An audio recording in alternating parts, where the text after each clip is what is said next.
Right, guys, Man United and Chelsea have just played out a 1-1 draw.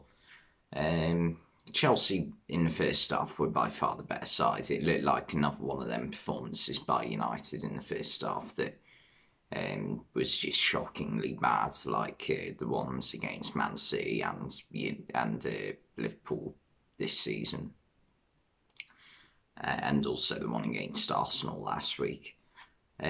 Chelsea just couldn't score though. Kai Havertz had two very good chances in the first half. He should have scored one of them at least, especially the header, which he put straight at David De Gea from point blank range. We definitely had to score that one. In the second half, Chelsea didn't quite come out the same side. United had a bit more of the ball because they were completely dominated first half. Man United were. But yeah, second half, Chelsea weren't as good, but they got a goal. It's not against the run of play, but when at any other point in the game, you would have expected them to score more then, rather than when they did score. It came from a volley from Marcus Alonso. Obviously, Alonso is a superb technically gifted player. Superb technically gifted player, and his left foot is very good.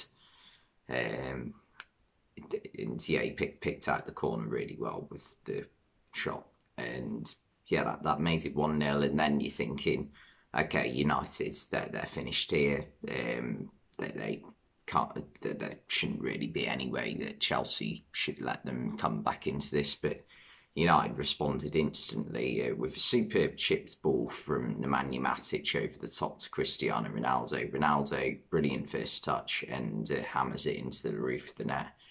Ronaldo's goal scoring form lately has been amazing.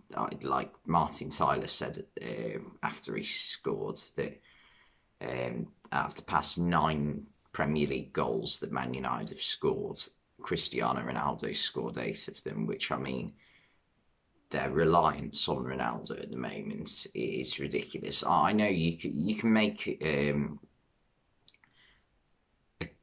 argument or a claim that Ronaldo isn't good for United in for the long run. Obviously, isn't he? He's 37 years old. He's not the future. And you can argue that playing him now is ultimately stopping United from progression, really, because they need to move on past him. Like, teams, like, you need to build for the future and the now, if that makes sense. That's why I know it sounds a bit stupid to use my own club because I am a Liverpool fan, but that's why you only see Liverpool sign players who are like between the ages of 24 and maybe, no, not even 24, 22 and maybe 27. There are a couple of exceptions, obviously, like Thiago Alcantara.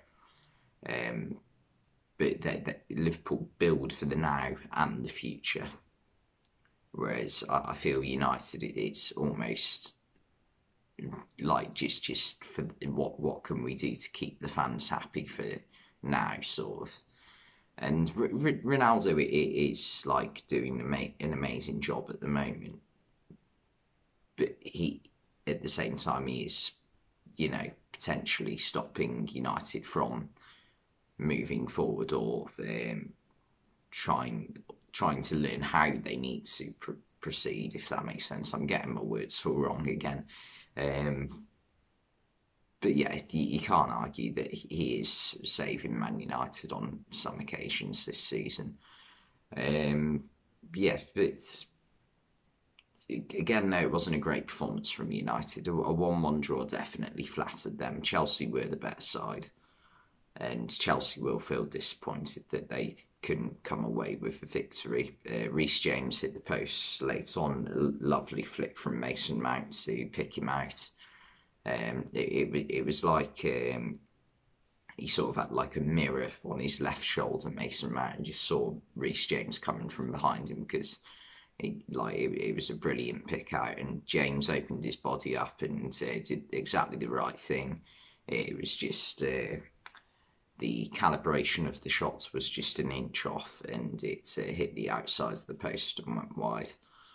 But yeah, you can see the difference that Chelsea, like Reece James in this Chelsea team, makes when he's playing in the right wing back position, because recently they've been playing him as a third centre back on the right side, because it is a less, physically demanding position, and he's still building up his fitness after like quite a bad injury. Like, he was out for a few months, wasn't he, between pretty much the whole of the winter he missed, didn't he? So yeah, now that he's back in the wing back position, they can. Azpilicueta didn't do a bad job as a wing back, but if you look at the two of them, ideally you want Azpilicueta as the centre back and James as the wing back, because James is a lot more athletic, and Azpilicueta has that defensive nous and experience, which is better for playing centre back. Another talking point would be that Nemanja Matic was arguably lucky to stay on the pitch. Him and Reece James got into a scuffle after they were both challenging for a ball by the byline, and James goes over, and Matic he's on top of him, stood up, and he decides to put his foot down on James's back, and he didn't put a lot of force on it. He put like just as though he's like taken a big step. Really, it's not like a stamp. He's not gone. That looked really weird considering you can't see my leg, didn't it? Yeah, it did. He hasn't gone. He's gone. If that makes sense. So there was an excess force in it, but it was avoidable, to say the least, and it definitely didn't need to be done by Matic. And I think he can count himself a bit lucky. De Gea made some good saves for United throughout the game. Once again, he's probably been their best performer this season. It's either him or Fred, really, or possibly Ronaldo, for their player of the season. But yeah, I mean, I think United are on course to break their worst ever points tally in the Premier League, which isn't what they wanted at the start of the season, considering there were a lot of people predicting United could win the league this year. But yeah, that's pretty much all I've got to say, so thanks for watching, and I'll see you next time.